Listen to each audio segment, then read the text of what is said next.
Bonjour à tous et bienvenue dans cette vidéo.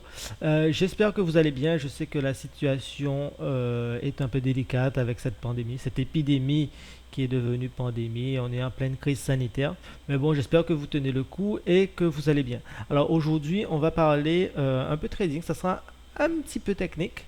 Cette vidéo sera intéressante pour voilà, ceux qui débutent en trading ou même ceux qui ont l'habitude de trader. Mais si vous avez jamais entendu parler de trading, cette vidéo elle vous concerne pas du tout. Alors qu'est-ce qu'on va voir dans cette vidéo? On va voir comment finalement travailler avec deux unités de temps, c'est-à-dire une unité de temps supérieure et une unité de temps inférieure. Qu'est-ce que cela va nous permettre? Simplement d'augmenter notre probabilité. C'est-à-dire que dans l'unité de temps supérieure, la grande unité de temps, on va essayer de trouver un sens du marché, c'est-à-dire une tendance prioritaire. Et sur l'unité de temps inférieure, on va essayer de la travailler pour trouver un bon timing, on va dire. Je vais essayer de vous imager un peu ce que ce que je veux vous dire. Attendez. Alors, Paint. C'est quoi le logiciel? Ah oui, c'est Paint. Donc, comment ça se présente? Ici, on a une unité de temps, on va dire weekly. Ici, la deuxième unité de temps, on va dire que c'est du daily. Alors, sur du weekly, qu'est-ce qu'on veut? On veut trouver un sens prioritaire du marché. C'est-à-dire qu'ici, on va faire que des achats. Sur le daily, par contre, ce qu'on veut, c'est trouver des points d'entrée un peu plus précis pour vraiment augmenter notre probabilité de succès. Alors, comment ça va se passer? Nous, ce qu'on veut, on veut surtout pas se positionner ici. Je vais le mettre en rouge, ça peut être intéressant. Ici, on veut surtout pas se positionner sur les plus hauts, on veut se positionner, voilà, sur une petite correction. Et quand ça commence à repartir, prendre position. Donc voilà, un petit achat ici, un petit achat ici. Après, ça se répète aussi si vous voulez faire, des ventes, hein. C'est le même concept. Ici, on a par exemple du weekly, ici du daily.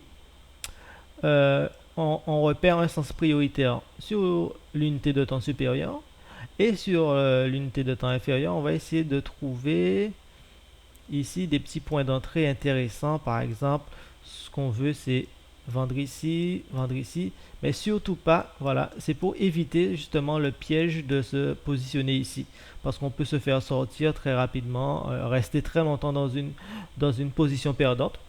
Donc, quand on est perdant, qu'est-ce qu'on attend? On attend le mode espoir. Bon, c'est vrai que il y a une partie psychologique à maîtriser, une partie où est placé son stop, mais finalement, ce qu'on veut, nous, c'est optimiser notre timing au maximum pour profiter d'un mouvement et pour avoir un risque beaucoup plus inférieur à ce qu'on attend comme gain. C'est-à-dire que ici, imaginons que nous sommes positionnés ici, notre stop, il est ici, c'est-à-dire ici à peu près. Donc ici, on a un stop à moins 10 points. Imaginons qu'on accepte de perdre 10 points. Ce qu'on veut, nous, c'est minimum gagner plus 20 points. Au strict minimum, on veut gagner 10 points. D'accord? Ça, c'est le strict minimum. Mais dans le meilleur des cas, on veut gagner deux fois ce qu'on accepte de risquer sur la position. Donc bon, en dessin, je suis pas très bon, j'avoue. Donc on va passer sur le graphique. Alors ne pas enregistrer.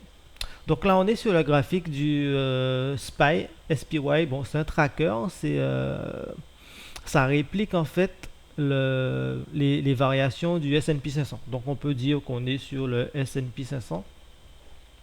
Donc moi, ce que je vous propose ici, on va travailler pour que ça soit plus démonstratif. J'ai pris les moyennes mobiles. On va travailler avec les moyennes mobiles.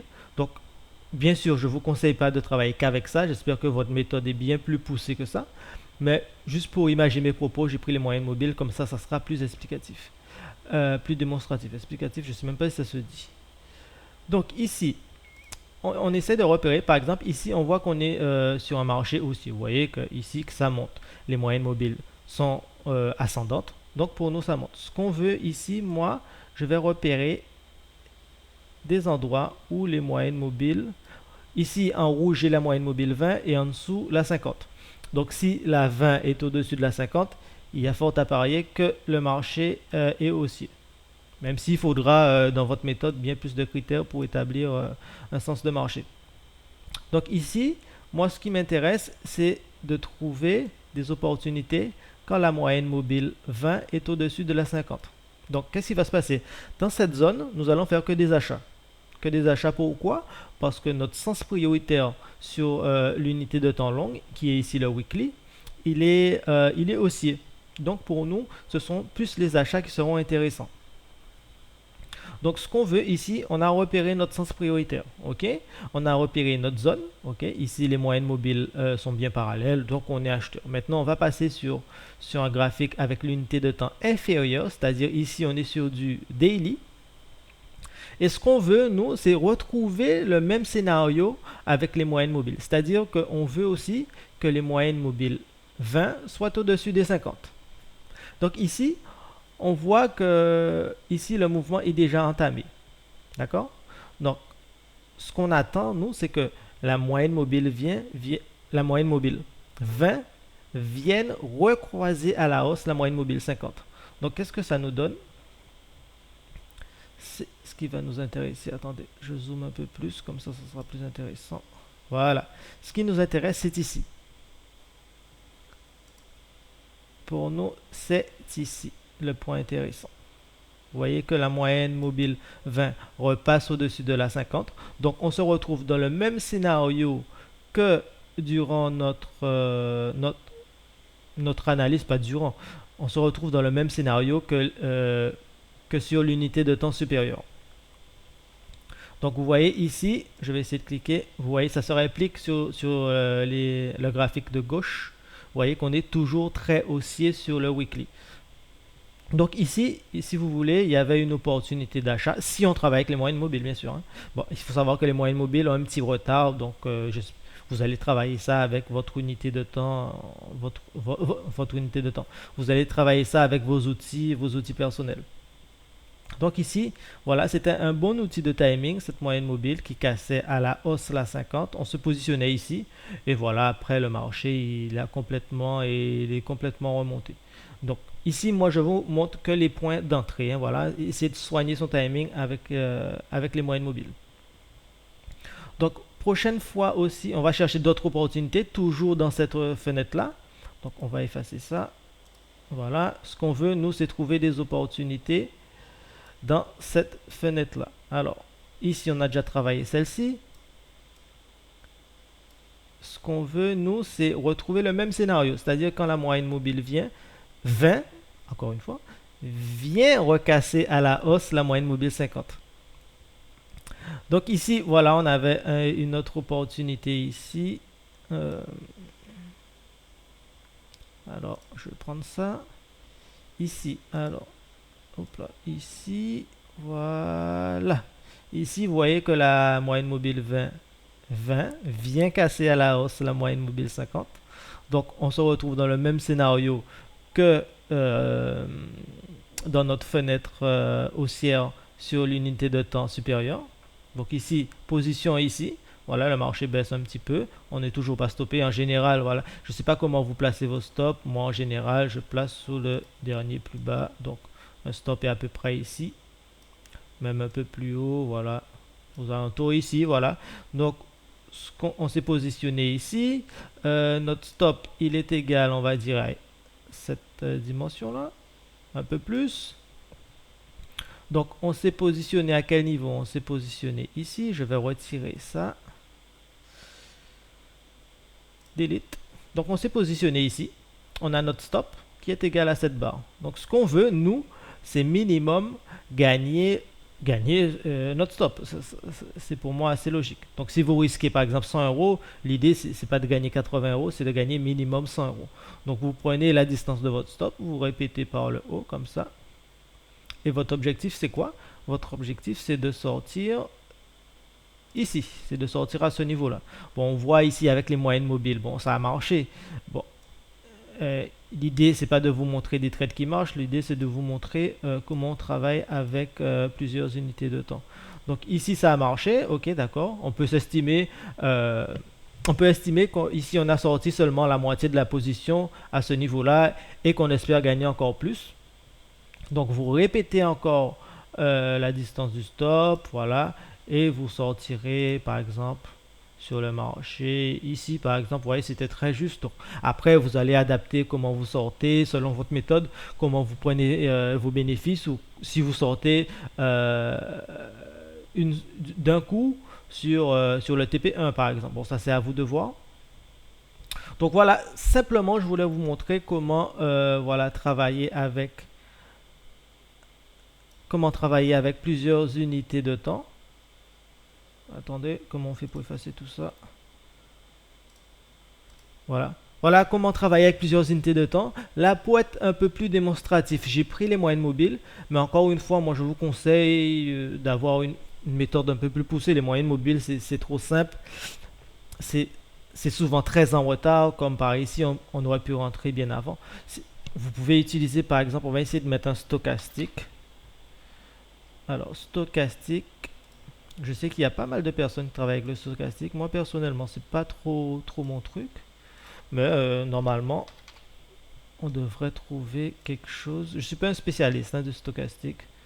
Je pense qu'il y a des gens qui l'utilisent beaucoup mieux que moi. Donc, on va essayer de repérer notre fenêtre haussière. Comment j'avais fait ça tout à l'heure? J'avais tracé ça ici. Ok, non, on va travailler avec le stochastique. Que le stochastique, on va mettre les moyennes mobiles de côté. Donc, finalement, attendez, alors, ça nous donne quoi? Hop là, ok, c'est bon.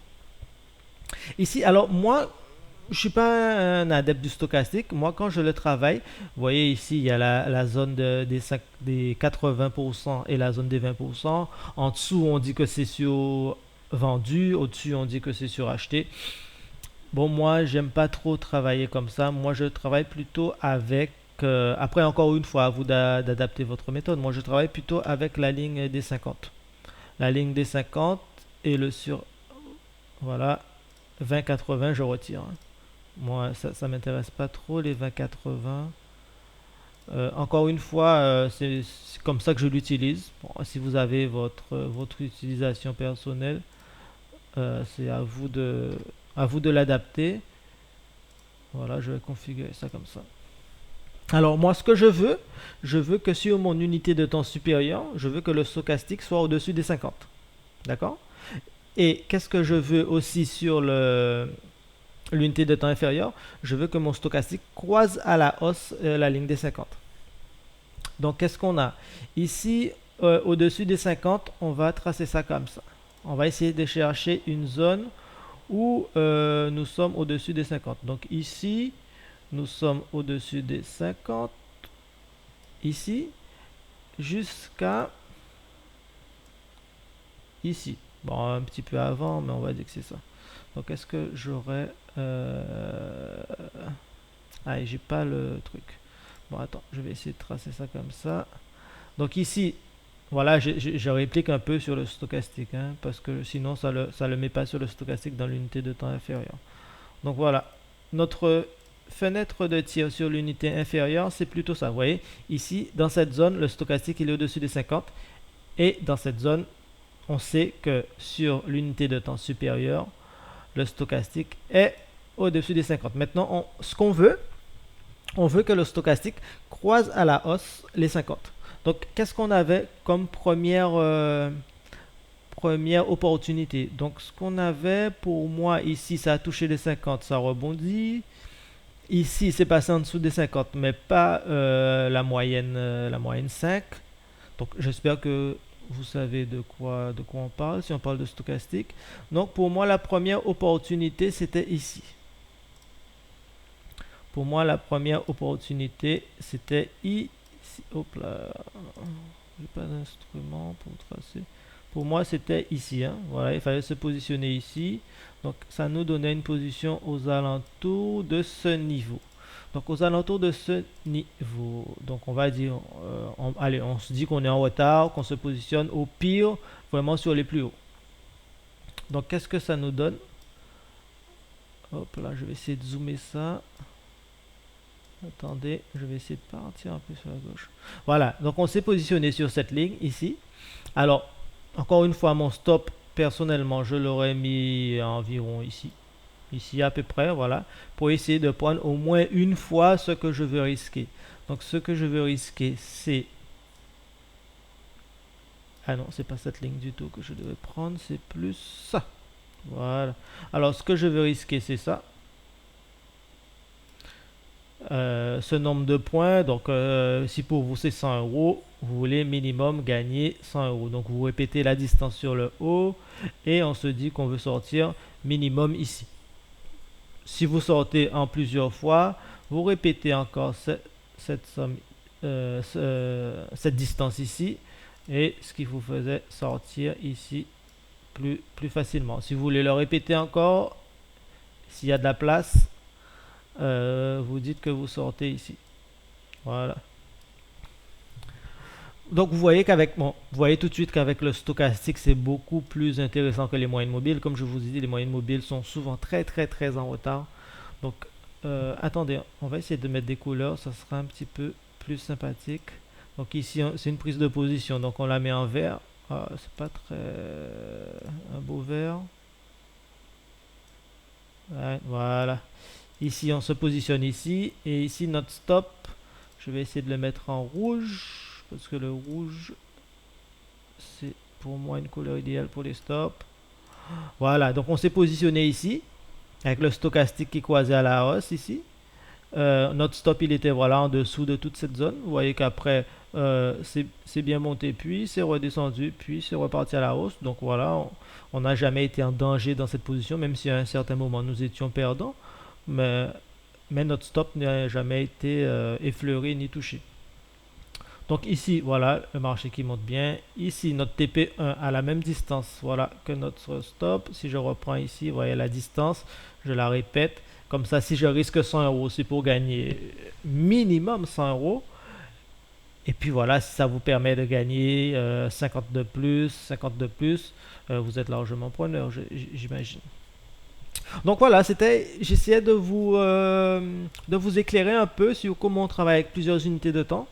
Encore une fois, bon, je vous ai montré le stochastique. Personnellement, je ne suis pas un spécialiste du stochastique. Après, c'est pour vous donner une idée de comment vous allez utiliser selon votre indicateur. Après, si vous voulez poursuivre avec le stochastique, donc à vous de l'étudier correctement. Donc voilà, c'est tout ce que j'ai à dire. Moi, personnellement, j'utilise plus le RSI. Le RSI pour prendre mes positions. Mais vous pouvez utiliser le stochastique. Le MACD, c'est un peu trop lent aussi, je trouve. Mais si vous allez arriver à le paramétrer d'une autre façon, où vous êtes un peu plus... Vous avez de bons timings, n'hésitez pas à le travailler. Donc voilà, j'espère que vous avez aimé cette vidéo. Donc n'oubliez pas de laisser un petit pouce j'aime ou dans l'autre sens si vous n'avez pas aimé, peu importe. Laissez un commentaire pour savoir si vous avez quelque chose à dire, si vous avez une suggestion, si vous pouvez aider aussi certaines personnes qui regardent cette vidéo, apporter quelque chose de plus, n'hésitez pas. Et puis dans la description, je vous ai mis les 3 facteurs clés pour réussir en trading. Donc la prochaine vidéo, on va parler de ça. Essayez de télécharger le livret, ça sera intéressant parce que dans la prochaine vidéo, on va voir pourquoi finalement, dans cette situation de crise, beaucoup de personnes ont perdu dans les marchés. Est-ce que c'est vraiment la faute du marché ou c'est la faute, on va dire, de la discipline? Donc essayez de télécharger dans la description ce livret. C'est un e-book, les 3 facteurs clés pour réussir en trading. Et on se verra, vous voyez, je vais vous expliquer tout ça dans la prochaine vidéo. Donc voilà, j'espère que vous avez aimé. N'hésitez pas à partager autour de vous si ça peut aider. Je vous dis à bientôt. Ciao, ciao, bye.